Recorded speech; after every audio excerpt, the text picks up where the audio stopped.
ओम सभी को नमस्ते। मंत्रोच्चारण। ओम सहनाववतु सहनौ भुनक्तु सह वीर्यं करवावहै तेजस्विनावधीतमस्तु मा विद्विषावहै। ओम शांति शांति शांति।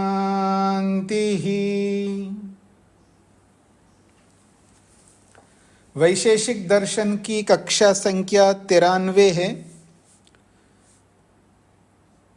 9वें अध्याय का प्रथम आहनिक पूरा किया है, दूसरा आहनिक प्रारंभ होना है। प्रथम आहनिक में कुछ विशेष बातें आपने पढ़ी है। पहली बात यह है कि अभाव जीवन का एक बहुत बड़ा सत्य है। अभाव व्यवहार काल में अभाव को साथ में लेकर के चलना होता है। बिना अभाव को समझे व्यक्ति सफल नहीं हो पाता है। आध्यात्मिक दृष्टि से बता रहा हूं।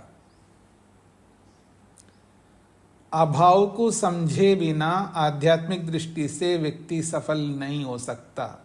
इतना ही नहीं, भौतिक दृष्टि से भी सफल नहीं हो सकता। देखिए, सफलता का यहां अर्थ पैसा नहीं है, जिसको आप धन कहते हैं, मकान, जमीन, या जिसको आप बोलते हो ना आजकल वेल सेटल्ड है जी मेरे बच्चे। ये सफलता का मेरा आधार नहीं है। सफलता का आधार है सुखी रहना, तृप्त रहना, शांत रहना, संतुष्ट रहना, निर्भीक रहना। यह है सफलता का आधार। और ये जो अभाव है, जिस अभाव की चर्चा हमने प्रथम आहनिक में की है, प्राग अभाव पहला अभाव, प्रध्वंस अभाव दूसरा अभाव। ये दो ऐसे अभाव है जिनको ना समझने के कारण से लोग बहुत दुखी रहते हैं।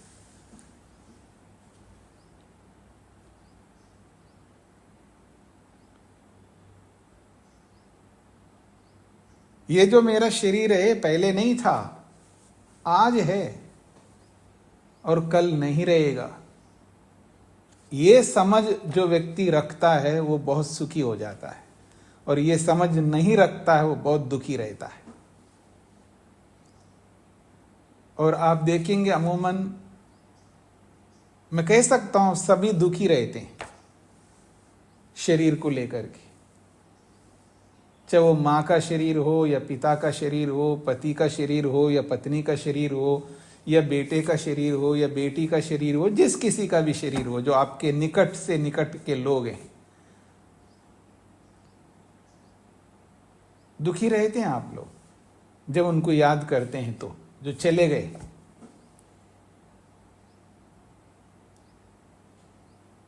किसी का निकटस्थ रिसेंटली अभी चले गए हों या जब भी चले गए हों, ये प्रध्वंस अभाव को ना समझने का कारण है। आप में से कितने ऐसे लोग हैं कि अगर कोई मरता है हमारे निकट का, बिल्कुल निकट का है, और आप रोते नहीं, दुखी नहीं होते, परेशान नहीं होते, आंसू नहीं निकालते हो तो अंदर से रोएंगे, दुखी होंगे। ये प्रध्वंस अभाव को ना समझने का कारण है। तो प्राग अभाव, प्रध्वंस अभाव बहुत महत्वपूर्ण है। अन्योन्य अभाव तो ठीक है, कोई बात नहीं जी, ये भी समझना है। इसको ना समझने से भी दुखी रहता है व्यक्ति। जो सामने वाले की जो विशेष योग्यता है वो मुझ में नहीं है, सामने वाले में है। अन्य अभाव, मुझ में उनकी जैसी योग्यता का अभाव है। उसको लेकर के भी दुखी रहता है। रहता नहीं रहता है, काश मेरे को गोरा बना देते ना, जैसे इसको बनाया कितना अच्छा होता है, काश मेरे को भी इस जैसा लंबाई दे देता भगवान, क्या फर्क पड़ता, कुछ पैसे थोड़ा ज्यादा लगते भगवान को। ये तो मोटी बातें हैं, लेकिन आंतरिक बातें जो ईर्ष्या पैदा करते हैं दूसरों के विशेष गुणों को देख करके, ये अन्योन्य भाव ही है और कुछ नहीं है। मुझ में वो योग्यता नहीं है जो योग्यता उसके पास है, मुझ में वो योग्यता नहीं है पैसा बहुत ज्यादा कमाने का, सामने वाले में है, वो मेरे से ज्यादा पैसे वाला है। फिर देखना अन्योन्य भाव का कैसा दुख मनाता है व्यक्ति। तो इस तरह आप देखेंगे अन्योन्य भाव से भी दुखी रहता है व्यक्ति। अत्यंत अभाव में अविद्या के कारण से दुखी रह सकता है। अगर अविद्या नहीं है तो कोई बात नहीं है, आप तो विद्यावान हैं, आपको पता है दूसरा ईश्वर होता नहीं है, इसलिए आप अत्यंत अभाव को लेकर के शायद इतने दुखी नहीं होते होंगे। उनसे पूछो, अरे मैंने भगवान शिव की तो पूजा नहीं की है, राम की तो किया नहीं, पता नहीं शिव जी मेरे से नाराज हो जाए कि पता नहीं क्या सोचेगा, दूसरे दुखी रहता आदमी। कुछ ऐसे लोग होते हैं दुनिया भर के सब देवताओं को रख लेते हैं ताकि कोई नाराज ना हो, कोई भगवान।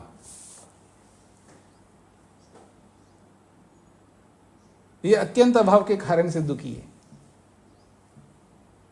हो सकता आप में से ऐसे लोग नहीं होंगे।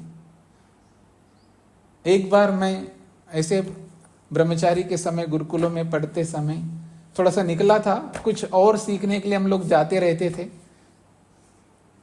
तो हम गए कहीं, वो पूरा वो यानी यूं कह सकता हूं मैं, वो जैनी थे, पूरे जैनी। हमको उनसे सीखना था, हमको सफेद कपड़ों में थे उस समय बहुत ज्यादा बोलबाला था उसका। तो हमने बहुत पैसा दे करके सीखा। हमने उनको कहा आपके घर में, आप तो जैन है, ये मूर्तियां जो हिंदू लोग जो जिन मूर्तियों को पूजते हैं, आप इनको रखे, किस लिए रखे आपने? हमने पूछ लिया उनसे, अध्यापक से। नहीं जी, वो भगवान कभी नाराज ना हो इसलिए मैं रखता हूँ, ताकि जब मैं अपने देवताओं का अपना जो भी तीर्थंकरों की पूजा करता हूँ साथ में उनकी भी कर देता हूँ ताकि वो नाराज ना हो। जो पीर पैगंबर उनकी भी पूजा करने वाले होते हैं ना, हिंदू लोग जैसे डरते हैं। तो अत्यंत अभाव को लेकर के भी अविद्याग्रस्त लोग भी बहुत दुखी होते हैं। अब आप किस अभाव को लेकर के दुखी होते हैं वो आपको देखना है। आप प्राग अभाव को लेकर के दुखी तो शायद कम होते होंगे, लेकिन होते तो जरूर है। लेकिन प्रध्वंस अभाव को लेकर के बहुत दुखी रहते हैं और अन्योन्य भाव को लेकर के भी दुखी रहते हैं। ये आपको पहचानना है, अपने आप को देखना है कि आप कैसे दुखी रहते हैं, और इस दुख से उभारना ही इस शास्त्र का उद्देश्य है।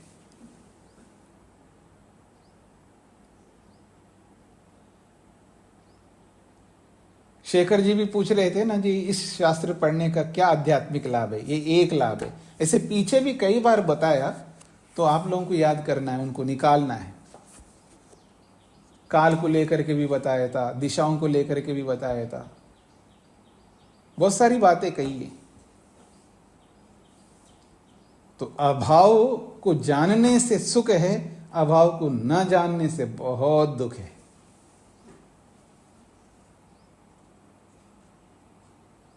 बस समझने की आवश्यकता है। तो पहले आहनिक में अभाव को लेकर के बात कही गई। दूसरी बात जो है कि अभाव का भी प्रत्यक्ष होता है, यह समझने वाली बात है। अभाव का प्रत्यक्ष होता है, जैसे भाव का प्रत्यक्ष होता है वैसे अभाव का भी प्रत्यक्ष होता है। यह भी बड़ी बात कही है।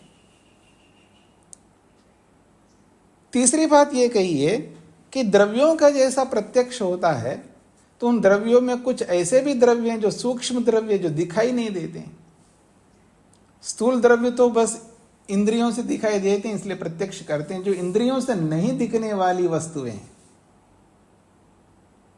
जो अतीन्द्रिय कहलाते हैं, इंद्रियों से परे हैं, वो इंद्रियों के काबू में नहीं आ सकती वो वस्तुएं, अर्थात इंद्रियों से जान नहीं सकते। उनको जानने के लिए बड़ी बात कही है। वैसे तो आपने सांख्य में, योग में पढ़ा है, फिर भी यहाँ संक्षेप से बताया कि आत्मा और मन का जब विशेष संयोग हम करते हैं, हम का मतलब जो भी योगी लोग करते हैं, तब अध्यात्म प्रत्यक्ष होता है, आंतरिक प्रत्यक्ष होता है। चाहे वो आंतरिक प्रत्यक्ष सूक्ष्म जड़ पदार्थ हो या वो आंतरिक प्रत्यक्ष आत्मा परमात्मा हो, पर वहां आत्मा और मन का विशेष संयोग चाहिए। और विशेष संयोग का अभिप्राय भी आपके सामने आ चुका है कि वृत्तियों को रोकने पर ही आत्मा और मन का विशेष संयोग होता है, उसके बिना तो होगा ही नहीं। सामान्य संयोग से वो लाभ नहीं मिलता है, मतलब प्रयोजन की सिद्धि नहीं होती है। हर जगह जो भी हम क्रिया करते हैं, कर्म करते हैं, तो वहाँ हर जगह आत्मा और मन का संयोग तो रहता ही है, उसमें कोई दोहरा ही नहीं है। कोई ऐसा कार्य नहीं है, चाहे वो ध्यान का कार्य करो या समाधि लगाने का कार्य करो, कुछ भी करो, आत्मा मन का संयोग तो रहता ही रहता है। लेकिन जो सामान्य संयोग है आत्मा और मन का, उससे तो हमारा प्रयोजन सिद्ध नहीं होता है। हमारा प्रयोजन सिद्ध होता है जब वृत्तियों को रोक करके जब आत्मा और मन का संयोग करते हैं, तब हमारा प्रयोजन सिद्ध हो सकता है। तब जो आंतरिक प्रत्यक्ष अध्यात्म प्रत्यक्ष होता है, वो भी इसमें विशेष रूप से बताया गया इस आहनिक में। तो आगे बढ़ूं जी। नवमो अध्याय तत्र द्वितीय आहनिकम, 9वें अध्याय का दूसरा आहनिक प्रारंभ होता है, पृष्ठ संख्या 283।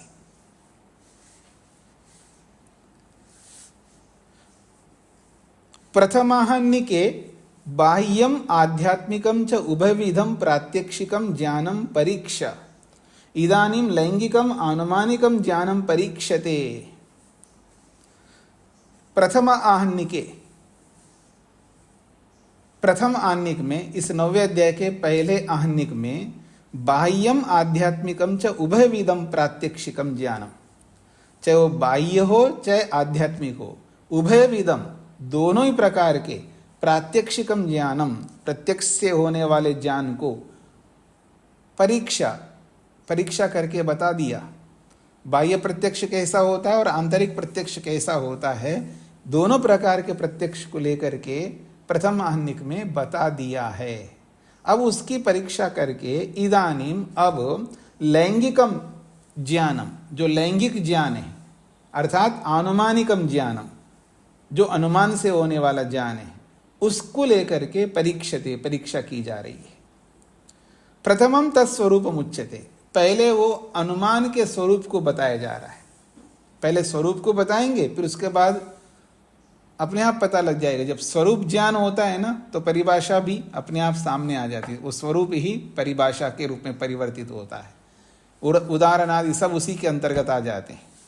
सबसे पहले उसके स्वरूप को बताते हैं, कितने प्रकार से हम अनुमान कर सकते हैं। अनुमान करने के प्रकार यहाँ वैशेषिककार अपने ढंग से बता रहे हैं। जैसे न्याय दर्शनकार ने अनुमान करने के प्रकार वहां 3 प्रकार बताए थे। किनको याद है जी अनुमान के 3 प्रकार न्याय दर्शन के आधार पर? एक हाथ खड़ा है, 2, 3, 4, 5।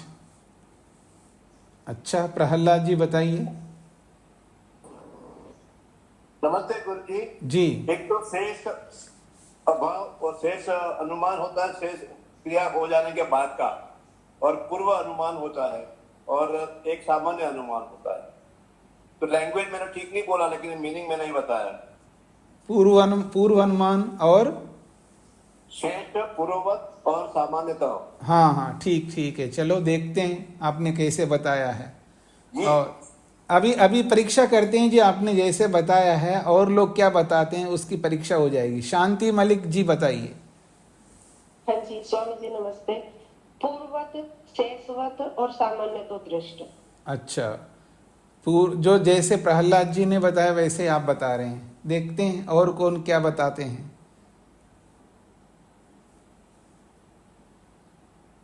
हाँ जी,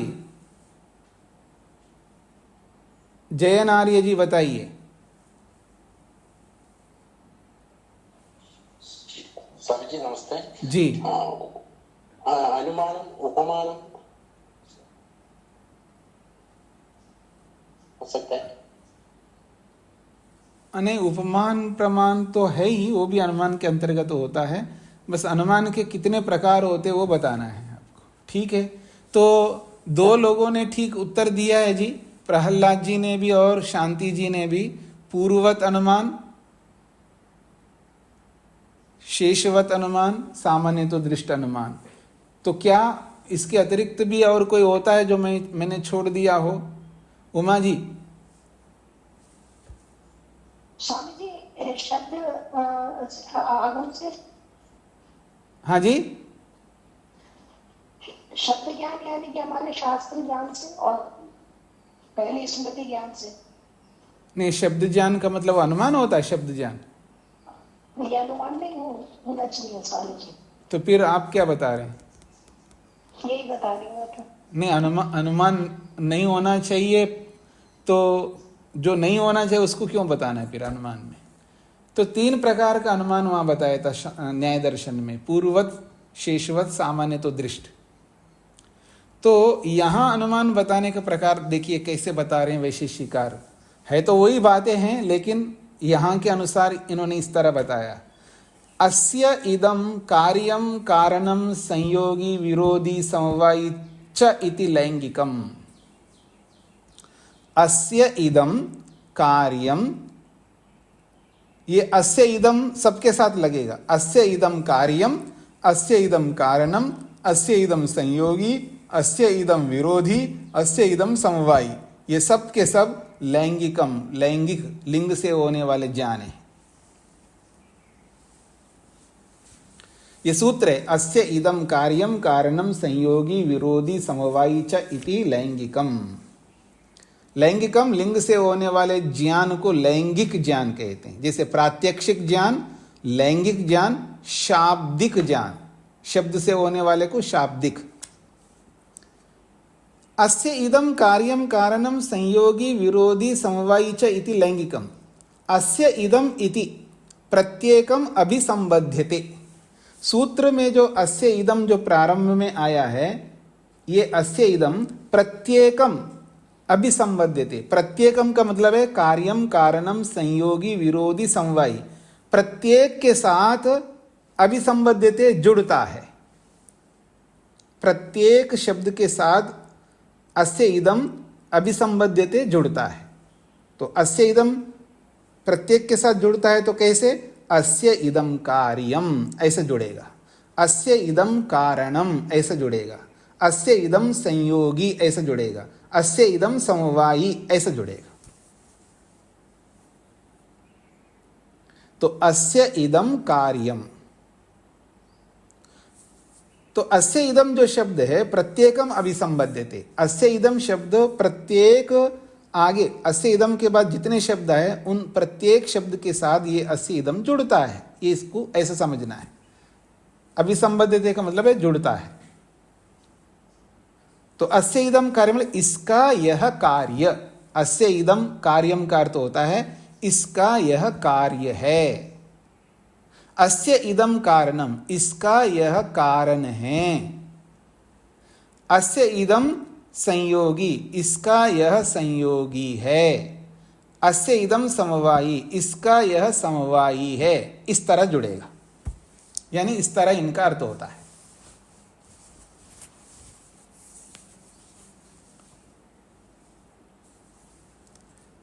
हाँ जी, यहां तक समझ में आ गया जी सबको? आगे बढ़ते हैं। अब ये जो सूत्र में जो अस्य जो शब्द आया है, वो अस्य शब्द किसको कहना चाहता है? तो कह रहे अस्य इति साध्य निर्देशः। अस्य इति, अस्य शब्द से साध्य को निर्देश करता है, अर्थात साध्य को कहता है। हाँ जी, आप में से कौन बताएंगे कि साध्य किसको कहते हैं? साध्य, देखते हैं कितने लोगों को पता है साध्य।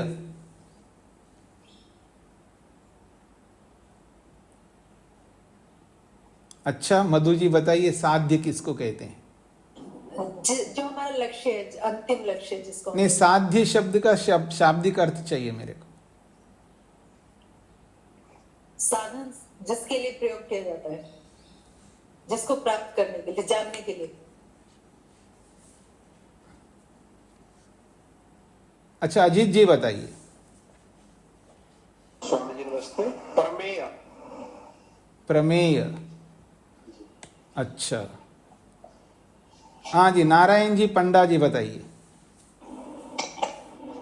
नमस्ते। जो हमारा लक्ष्य है।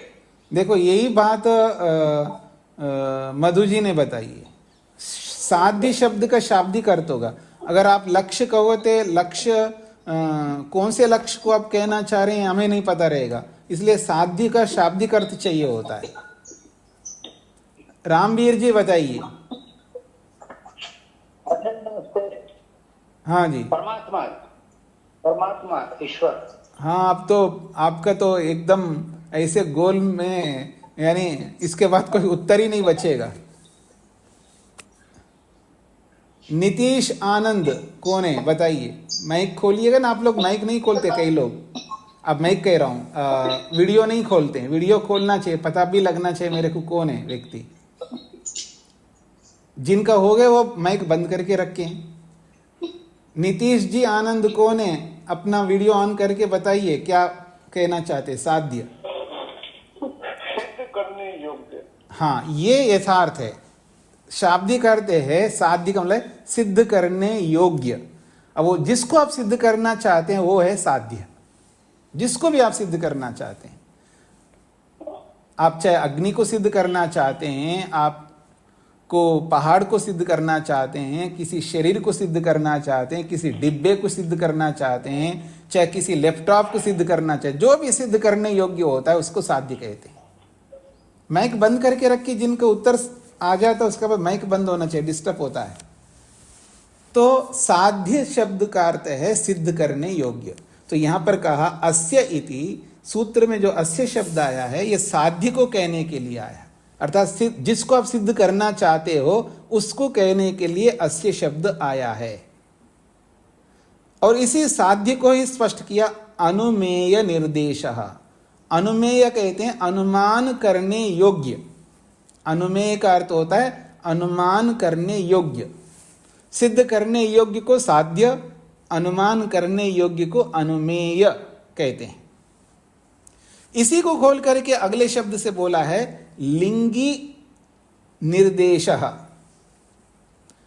लिंगी निर्देशः, ये लिंग या लिखा है ना, या यकार जो है ना वो आधा होना चाहिए, पूरा उसके साथ जुड़ गया, थोड़ा बाहर करके उसको लिखते। लिंग्य निर्देश मतलब लिंगी निर्देश, लिंगी को निर्देशित करता है, अर्थात लिंगी को कहता है। आप लिंगी को कहता है ऐसा बोलो, या आप अनुमेय को कहता है ऐसा बोलो, या आप साध्य को कहता है ऐसा बोलो। तीनों का एक ही अर्थ है। साध्य निर्देशा, अनुमेय निर्देशा, लिंग्य निर्देशा, ये तीनों का अर्थ एक ही है। अस्य शब्द सिद्ध करने योग्य को कहता है, अनुमान करने योग्य को कहता है, लिंगी को कहता है। यहां तक समझ में आ गए जी सबको।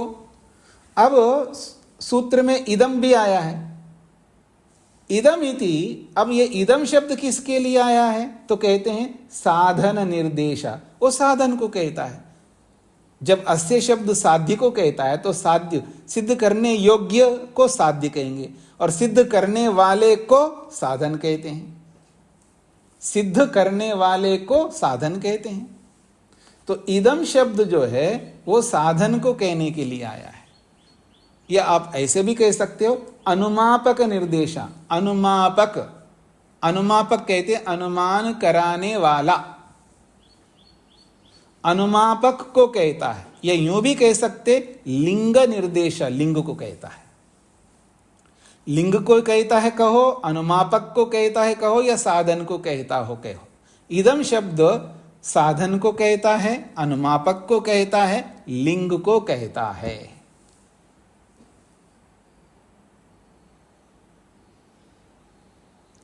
यहां तक समझ में आ गया जी सबको।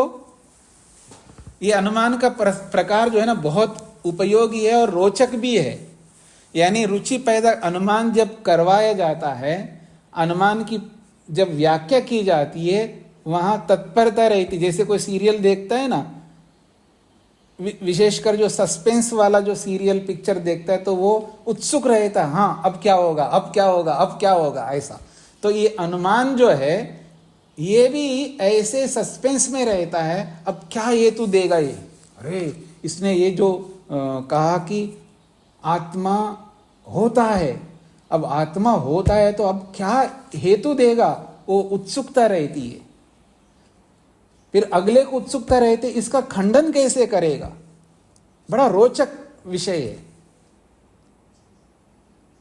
वैसे आप में से कई लोग हैं मेरे से जो न्याय दर्शन पढ़े हैं, लेकिन इसके आगे भी न्याय दर्शन में जब पढ़ाऊंगा तो आप जरूर आना, जो लोग नहीं पढ़े हैं। बड़ा रोचक प्रसंग है। अनुमान करने का जो प्रसंग है बड़ा रोचक है, उसके अंदर रोचकता है। थोड़ा बुद्धि लगानी पड़ती है उसमें, वहां बुद्धि ज्यादा लगानी पड़ती है, समझने की आवश्यकता पड़ती है, बुद्धि का प्रयोग ज्यादा करना पड़ता है। वहां पर अपनी बुद्धि को खुरेद करके निकालना पड़ता है वहां पर। बड़ा रोचक प्रसंग है। तो ये जो अनुमान है, ये बहुत विशिष्ट प्रसंग है। तो कहते हैं अस्य शब्द तो साध्य को कह रहा है और इदम शब्द जो है साधन को कह रहा है। आप यूं भी कह सकते हैं, अस्य शब्द जो है अनुमेय को कह रहा है और इदम शब्द अनुमापक को कह रहा है। अस्य शब्द लिंगी को कह रहा है, इदम शब्द लिंग को कह रहा है। यहां तक आपने समझ लिया। अब इसके आगे देखिएगा, तत्र उभयत्र व्याप्ति धर्मत्वे, ये विशेष बात है। तत्र उभयत्र व्याप्ति धर्मत्वे यथा योग्यम उदाहरणम कल्पनीयम। तत्र उभयत्र, इन दोनों में किन दोनों में, अस्य और इदम में, या यूं कहिए साध्य और साधन में, या यूं कहिए अनुमेय और अनुमापक में, या यूं कह सकते हैं लिंग और लिंगी में। उभयत्र का मतलब लिंग लिंगी में, साध्य साधन में, अनुमेय अनुमापक में क्या देखना है, व्याप्ति को देखना है। व्याप्ति का धर्म वहां पर होना होगा। अगर व्याप्ति धर्म नहीं है तो आपका लिंग और लिंगी बन नहीं सकते। यह विशेष बात है। व्याप्ति धर्म आपको दिखाना पड़ता है। आगे मैं बताऊंगा आपको व्याप्ति धर्म कैसे दिखाना होता है। अगर व्याप्ति धर्म नहीं दिखाओगे ना तो मुश्किल होगा, सिद्ध नहीं कर पा। जब अनुमान करने का जब प्रसंग, अनुमान को करने का एक व्यापक प्रसंग है, उस प्रसंग में अगर आपने व्याप्ति नहीं दिखाई तो आप अपनी बात को सिद्ध नहीं कर पाओगे। तो कह रहे हैं उभयत्र व्याप्ति धर्मत्वे, उन दोनों में, लिंग लिंगी में, अनुमेय अनुमापक में, साध्य साधन में व्याप्ति धर्म को दिखाने पर ही वो बात सिद्ध हो सकती है। इसलिए यथा योग्यम उदाहरणम कल्पनीयम। जब व्याप्ति धर्म दिखा दोगे फिर यथा योग्य, जैसी व्याप्ति दी है आपने, उस व्याप्ति के अकॉर्डिंग, उसके अनुरूप ही उसके योग्य आपको उदाहरण देना होगा। अगर उदाहरण नहीं दोगे तो भी आपकी बात नहीं बनेगी।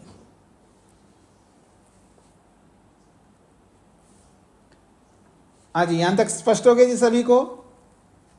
आगे बढ़ रहा हूं मैं। यथा, अब उदाहरण समझाने का प्रयत्न कर रहे हैं। अब समझा रहे हैं कि ये जो अस्य इदम जो है, ये जो लिंग और लिंगी जो है, ये जो अनुमेय अनुमापक जो है, ये कैसे देखते हैं, ये अब उदाहरण के माध्यम से उस सिद्धांत को समझाया जा रहा है। यथा अस्य अभीष्ट साध्यस्य अनुमेयस्य अग्ने इदम कार्यम लिंगम धूमः। यह उदाहरण है, बड़ा सरल है पर समझना है आपको। अस्य अभीष्ट साध्यस्य अनुमेयस्य, अस्य इसका, किसका जी? अभीष्ट साध्यस्य, अभीष्ट साध्य का। अभीष्ट का मतलब तो समझते हैं ना, अभीष्ट का मतलब मेरी इच्छा है जी, इसको, इस साध्य को जानने की मेरी तमन्ना है, इच्छा है, अभिलाषा है, आकांक्षा है। तो इस अभीष्ट का, वो कौन है अभीष्ट? अनुमेयस्य, अनुमान करने योग्य का। कौन है वो? उदाहरण दे रहे हैं अग्नि, अग्नि का।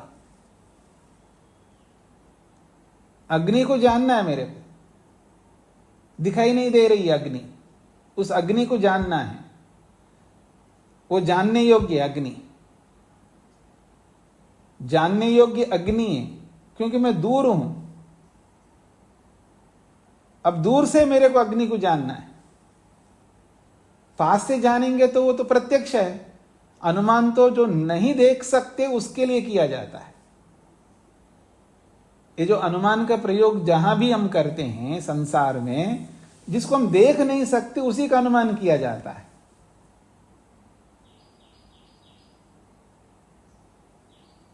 कुछ समझ में आए क्या आपको?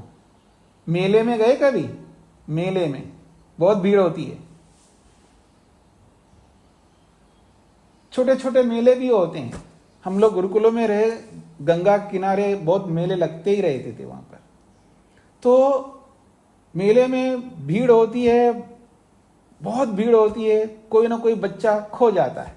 एक छोटा सा बच्चा, 4 साल का बच्चा खो गया, और उस बच्चे को देख करके आप अनुमान करेंगे। फिर वहां पर क्या अनुमान करेंगे? उसका पिता या उसकी माँ या उसका जो भी परिजन, उससे संबंधित कोई भी व्यक्ति वो दिखाई नहीं दे रहा है आपको। अब उसका आप अनुमान करोगे, अरे इसका कोई तो बाप होगा ना, कोई तो माँ होगी ना, इसका कोई तो परिवार होगा, किसी ने तो जन्म दिया होगा, कुछ तो अनुमान करोगे ना आप, ऐसा।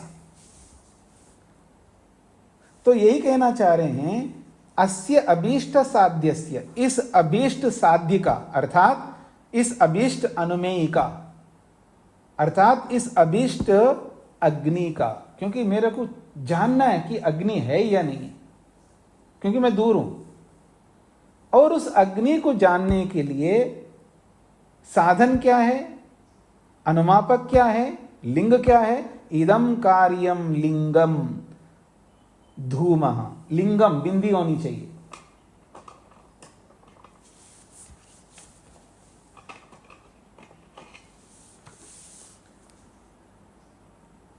इदम कार्यम लिंगम, ये कार्य लिंग है। कौन है वो लिंग? धूमा, धुआं है। क्यों? धुआं तो दिखाई दे रहा है मेरे को, दूर से भी धुआं दिखाई देता है, लेकिन दूर से अग्नि नहीं दिखाई देगी ना, दूर से अग्नि नहीं दिखाई देगी, क्योंकि मकान है, पता नहीं पहाड़ हैं, व्यवधान बहुत हैं। व्यवधान में अग्नि नहीं दिखाई, क्योंकि अग्नि तो नीचे कहीं रहती है, लेकिन धुआं तो कितना ही ऊपर उठ सकता है।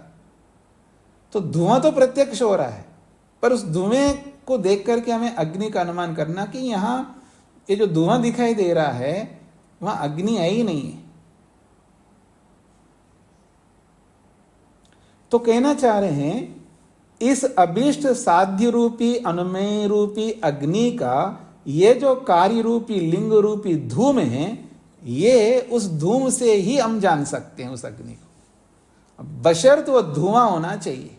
हाँ, कई बार यही व्याप्ति दिखानी पड़ती है हमको, व्याप्ति संबंध ऐसे, यानी अग्नि और धुएं का व्याप्ति संबंध नहीं दिखाओगे तो फिर वो कुछ और ही सिद्ध होगा। धुआं तो देख रहे हो दूर से, पास में जाके देखो तो धुआं ही नहीं है, वो पानी भाप के रूप में उड़ रहा है। ऐसा होता नहीं होता है। तो इसलिए आपको व्याप्ति भी दिखाना चाहिए। जहां जहां धुआं वहां वहां अग्नि, ये व्याप्ति है।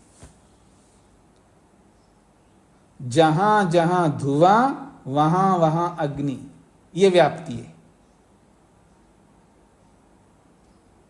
तो ये व्याप्ति धर्म आपको दिखाना होगा। अगर ये नहीं दिखा सकते हैं फिर आप उस वस्तु को सिद्ध नहीं कर पाओगे।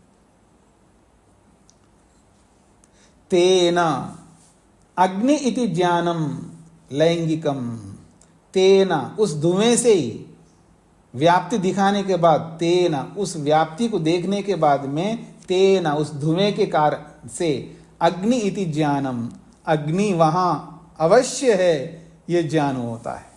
क्योंकि आपने धुएं को पहचान लिया है, ये धुआं तो अग्नि का ही है, ये पानी का नहीं है, ये और कोई नहीं है, तो आप सिद्ध करोगे कि अग्नि है। अब उसी धुएं के नीचे है या कहीं भी हो सकती है, कहीं भी हो सकती, क्योंकि धुआं है तो अग्नि है, अग्नि के बिना धुआं नहीं हो सकता। कोई शरारती आदमी हो, कहीं अग्नि जल रही, वहां धुआं निकल रहा है और उसको किसी गुब्बारे में या वो कहीं किसी चीज में भर करके दूसरी जगह लेके गया और तो छोड़ रहा है,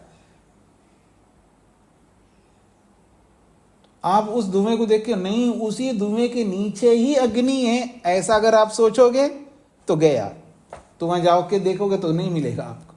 इसलिए धुआं है तो अग्नि है, ये अलग बात है, वहां है अगल बगल में थोड़ा दूर में कहीं पर है, अग्नि जरूर है। व्याप्ति नियम दिखाना होता है, जहां अग्नि जहां धुआं वहां अग्नि का मतलब है उसी जगह अग्नि है, ये इसका तात्पर्य नहीं है। जहां जहां धुआं वहां वहां का मतलब है उस धुएं के साथ अग्नि जरूर जुड़ी है, वो कहीं ना कहीं मिलेगी, बस उसका छानबीन करो तो मिल जाएगी। बिना अग्नि के धुआं नहीं हो सकता, ऐसा आपको समझ में आता है। इसलिए कहते हैं ये जो ज्ञान हो रहा है अग्नि का, बिना देखे अग्नि का ज्ञान, ये लैंगिकम ज्ञानम, ये लिंग से होने वाला ज्ञान है। यद्वा अथवा दूसरा उदाहरण लेते, स्रोतसः पूर्वोदक वैपरीत्यम दृष्ट्वा अभूत वृष्टि इति लैंगिकम ज्ञानम, ये दूसरा उदाहरण दे रहे। यद्वा अथवा स्रोतसः, स्रोत कहते हैं उद्गम स्थान, जहां से भी पानी आ रहा है उसको उद्गम स्थान कहते हैं। स्रोत जैसे गंगोत्री है, यमुनोत्री है, या जो भी नदी निकलती है जहां से निकलती है वो स्रोत कहला। अथवा ऊपर से कहीं से भी आ रहा है, हमारे सामने जो पानी बह रहा है वो ऊपर से कहीं से आ रहा है, जो ऊपर से जहां से भी आ रहा है उसको स्रोत कहते हैं, प्रारंभ कहते हैं, कारण कहते हैं।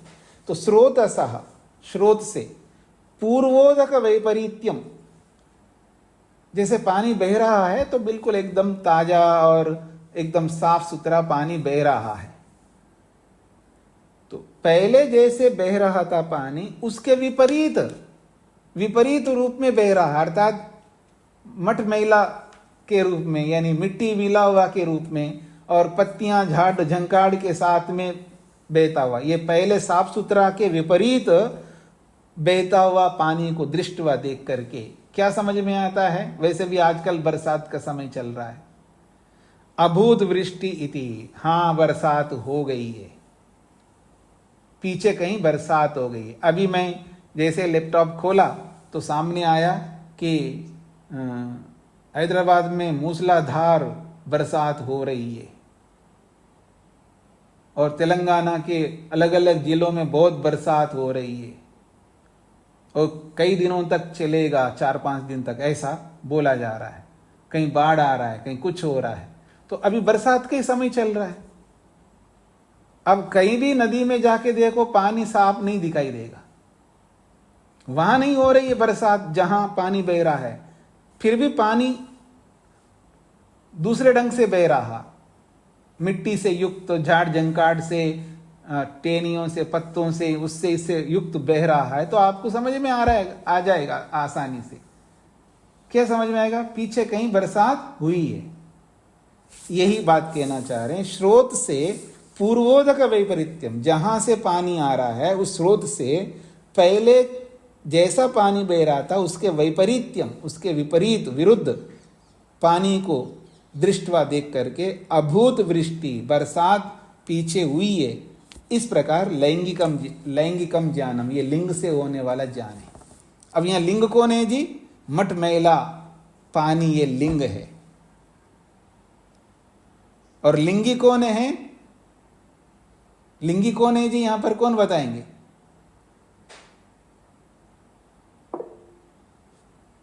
एक ही हाथ खड़ा हो रहा है, क्या अनुमान से आज? बिंदिनी जी बताइए। जी नमस्ते सर जी, ये तो यही तो लिंग बताया मैंने, मटमेला पानी तो लिंग है। यहाँ पर हम आपको लिंग ही बताना है। अच्छा निर्मल, देखिएगा, जिसको आप लोग बोलते हैं ना हिंदी में, तुक लगा करके नहीं बोलना, समझ करके बोलना है। उत्तर आता है तो देना है, नहीं आता है तो नहीं देना है। ऋचा जी बोलिए। जी नमस्ते स्वामी जी। लिंगी है बारिश यानी बरसात। हाँ, बरसात लिंगी है, यही तो बोला है यहां पर। अभूत वृष्टि इति, बरसात हुई है, ये जान, वृष्टि हुई है ये जान हो रहा है, वृष्टि को थोड़ा देखा आपने। यही तो लिंगी है। लिंग कौन है? ये मटमेला पानी जो बह रहा है। हाँ जी, सबको स्पष्ट हो गया जी।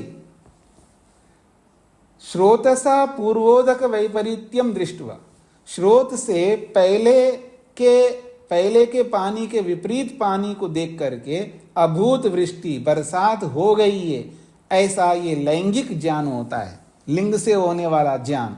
लिंग कौन है? मटमेला पानी, और लिंगी कौन है? बरसात। ऐसा ज्ञान होता है। तो ये दोनों उदाहरण जो है कैसे हैं जी? कार्य को देख करके कारण का अनुमान हो रहा है। यहां पर धुआं भी कार्य है और मटमैला पानी भी कार्य है। इन दोनों कार्यों को देख करके इन दोनों कारणों का ज्ञान होगा। ये कार्य को देख करके कारणों का ज्ञान होने का प्रकार बताए दो उदाहरणों में। सबको समझ में आ गए जी? सबसे पहला है कार्यम सूत्र में, तो कार्य को देख करके कारण का अनुमान हो रहा है। कार्य यहां लिंग है और उसका जो कारण है वो लिंगी है।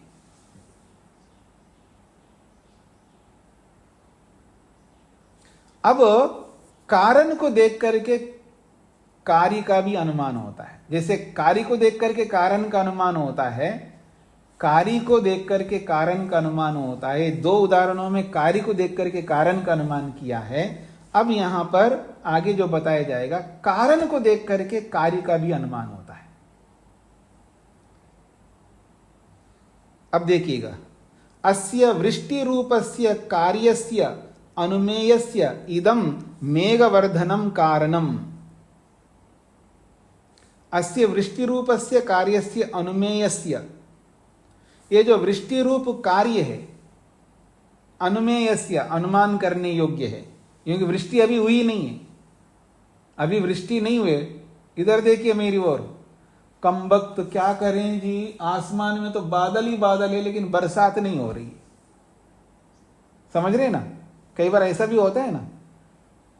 लेकिन वो ही बादल जो ऐसे सामान्य रूप से दिख रहे हैं, वो उमड़ उमड़ करके काले घने एकदम टकराते जा रहे, एकदम वातावरण ही बदल गया। तो आपको क्या लगेगा? मेघवर्धनम कारणम।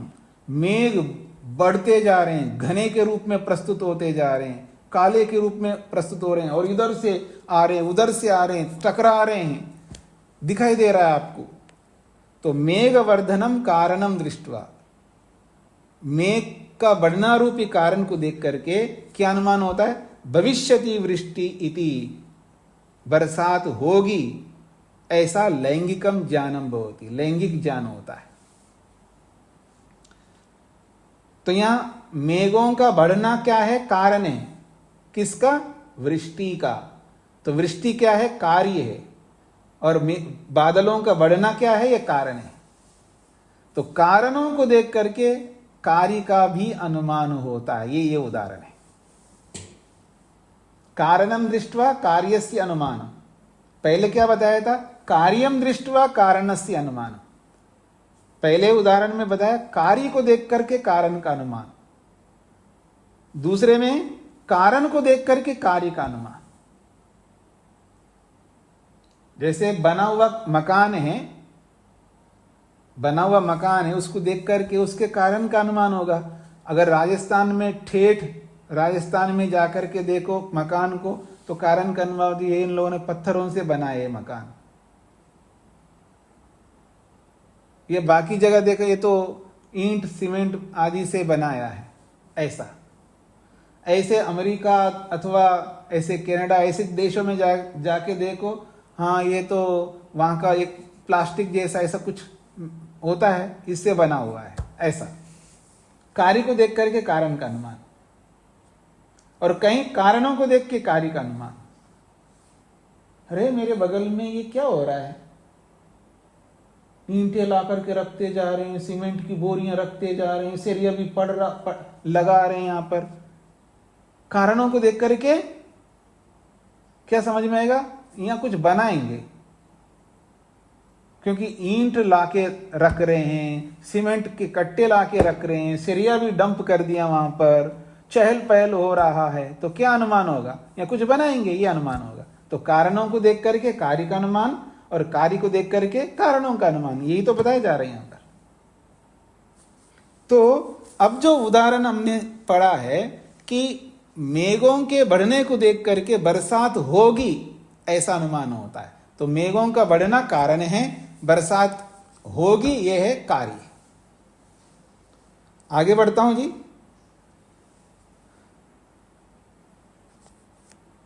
अब संयोगी को बताया जा रहा है। संयोगी, अंधकारे त्वचम स्पृष्ट्वा तत्संयोगी शरीरम अनुमीयते।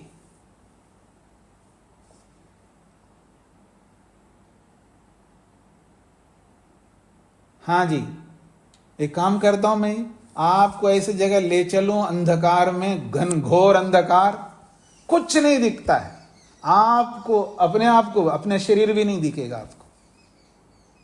कई बार ऐसा भी अंधकार होता है ना, आपको खुद का भी शरीर नहीं दिख रहा हो, ऐसे डार्क रूप में ले जाते हैं आपको, एकदम अंधकार ही अंधकार है, आप अपने अपने आप को भी नहीं देख सकते।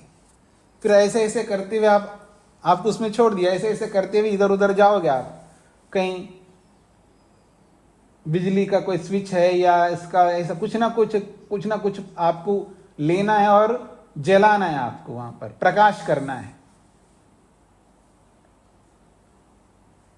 तो आपको भेजने से पहले किसी और को भी भेजा है, कई लोगों को भेजा है, अभी तक वो लोग प्रकाश किया ही नहीं है, आपको भी भेजा है। आप ढूंढते जा रहे हैं और मेरी ओर देखिएगा, ऐसे ढूंढते किसी के शरीर के साथ टच हो गया आपका हाथ। तो वही बात कहना चाह रहे, अंधकारे त्वचम स्पृष्ट्वा, अंधकार में त्वचा को स्पर्श करने से, तत्संयोगी, उसके साथ जुड़ा हुआ, संयोग के मतलब है उस त्वचा से जुड़ा हुआ, क्या है, शरीरम, शरीर का अनुमान होता है। अरे ये कोई आदमी है, कौन है भाई, आप पूछ रहा है व्यक्ति, आप कौन है, क्योंकि शरीर के साथ स्पर्श हो गया। तो त्वचा के साथ स्पर्श, शरीर के साथ मतलब त्वचा के साथ स्पर्श हो गया हाथ का, तो त्वचम स्पृष्ट्वा, उस त्वचा को स्पर्श करके, तत्संयोगी, उस त्वचा जिससे संयुक्त है, कौन है उससे संयुक्त, शरीर, शरीरम अनुमीयते, शरीर का अनुमान होता है। ऐसा ही एक दूसरा उदाहरण दे रहे हैं, सरल उदाहरण।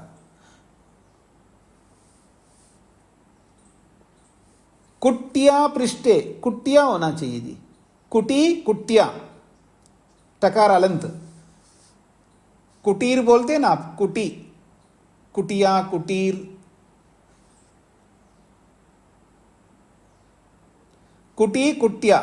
कुटिया पृष्ठे स्थितस्य हस्तिना शुंडम उत्थितम दृष्ट्वा, किसी कुटिया के पीछे स्थितस्य हस्तिनः, विद्यमान हाथी के, शुंडम, सूंड, उत्थितम दृष्ट्वा, सूंड भी ऊपर उठा हुआ है, किसी कुटिया के पीछे, किसी कमरे के पीछे हाथी जो है खड़ा है और उसका सूंड ऊपर उठा हुआ है।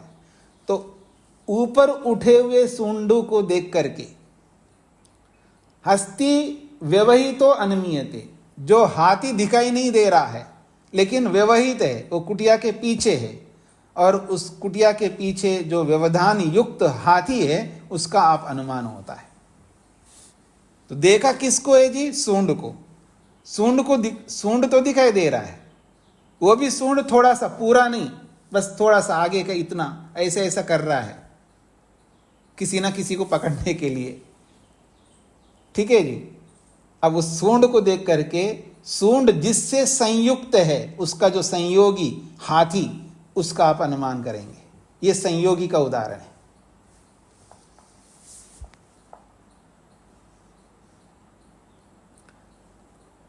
स्पष्ट हो रहा है जी सभी को?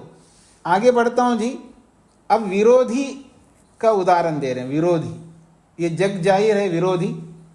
विस्फुर्जंतम सर्पम दृष्ट्वा विरोधी नकुलो अनुमीयते। विस्फुर्जंतम सर्पम, जो अपना फन निकाल करके बड़े तेजी से क्या कर रहा है, वो फुफकार रहा है, ऐसे सर्प को तो देख रहे हो। देख करके उसके विरोधी जो है नेवला, नकुल कहते हैं नेवला, नेवला नहीं दिखाई दे रहा है, लेकिन जिस तरह वो फन निकाल करके ऐसा ऐसा कर रहा है, वहां कोई आदमी नहीं है, कोई नहीं है, मनुष्य तो है ही नहीं वहां पर, और कोई बड़ा जानवर भी नहीं है वहां पर। कोई हाथी है, कोई शेर हो, या ऐसा कोई जानवर नहीं दिखाई दे रहा बड़ा, कोई मनुष्य नहीं दिखाई दे रहा। लेकिन आप गया और लेकिन देखा तो दूर से वो फू फू कर रहा है सांप फन निकाल करके, तो पता लग जाएगा कहीं झाड़ियों में इधर उधर नेवला छुपा हुआ है। ये विरोधी लिंग है, क्योंकि सांप का विरोधी नेवला है, नेवले का विरोधी सांप है।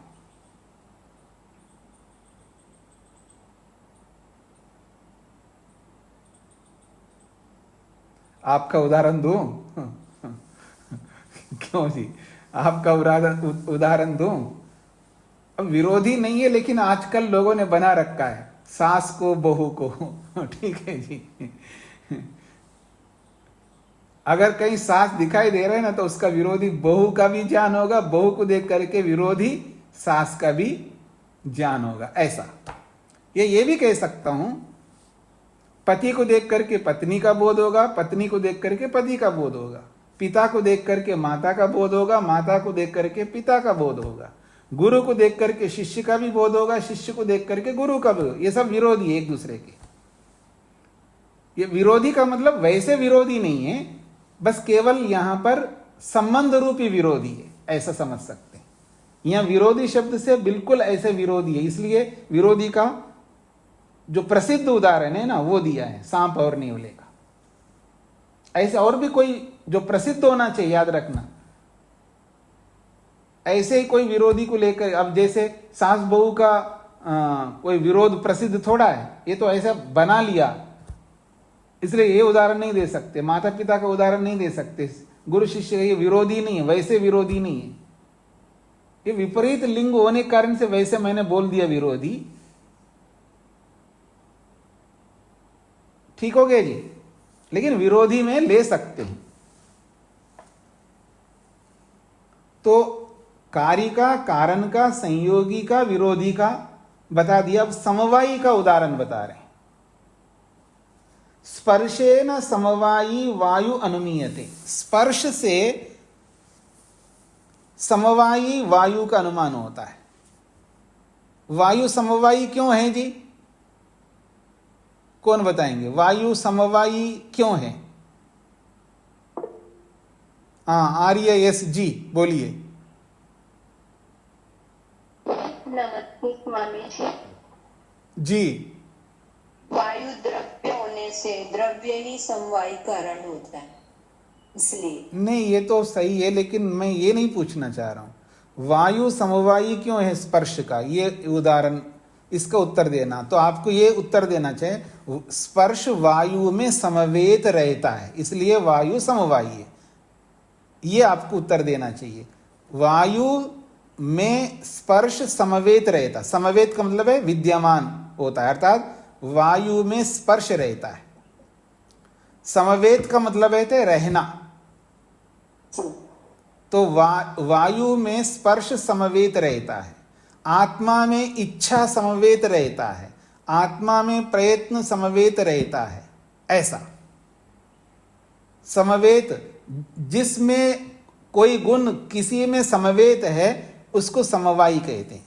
वो कोई समवायी तो द्रव्य होता है, ये तो कोई दोहराई नहीं है, पर जो गुण जिसमें समवेत होता है उसको समवायी कहेंगे। तो यही कहना चाह रहे हैं, स्पर्शेन समवायी वायु। स्पर्श से समवायी वायु का अनुमान होता है, अर्थात क्योंकि वायु में ही स्पर्श समवेत रहता है, इसलिए स्पर्श से समवेत वायु का अनुमान होता है। अब अगली बात, रूपम दृष्टवा रूपवती, रूप को देख करके रूप वाली। रूप का मतलब यहां सुंदर रूप, बड़ा अच्छा सुंदर रूप है, चाहे गुलाब का है, कमल का है, कोई भी रूप हो, तो कह रहे हैं रूप को देख करके रूप वाली वस्तु का अनुमान होता है।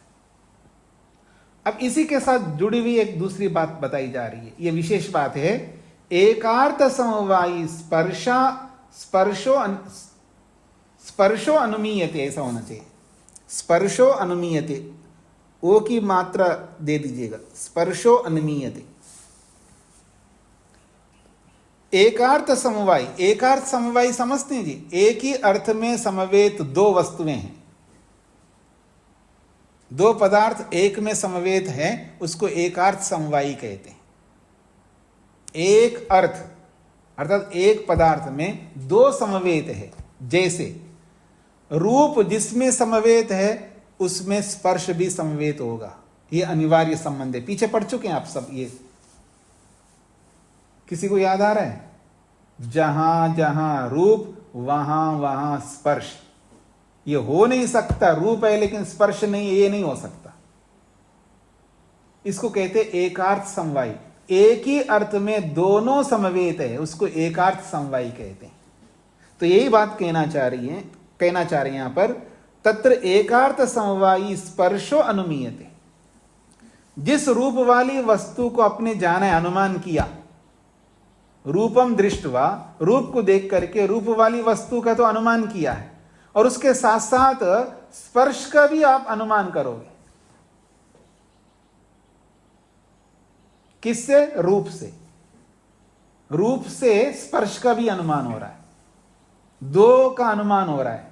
एक तो रूप वाली वस्तु का भी अनुमान हो रहा है, और उसी के साथ साथ स्पर्श का भी अनुमान हो रहा है। ये बात जिनको समझ में नहीं आए वो पूछ सकते हैं।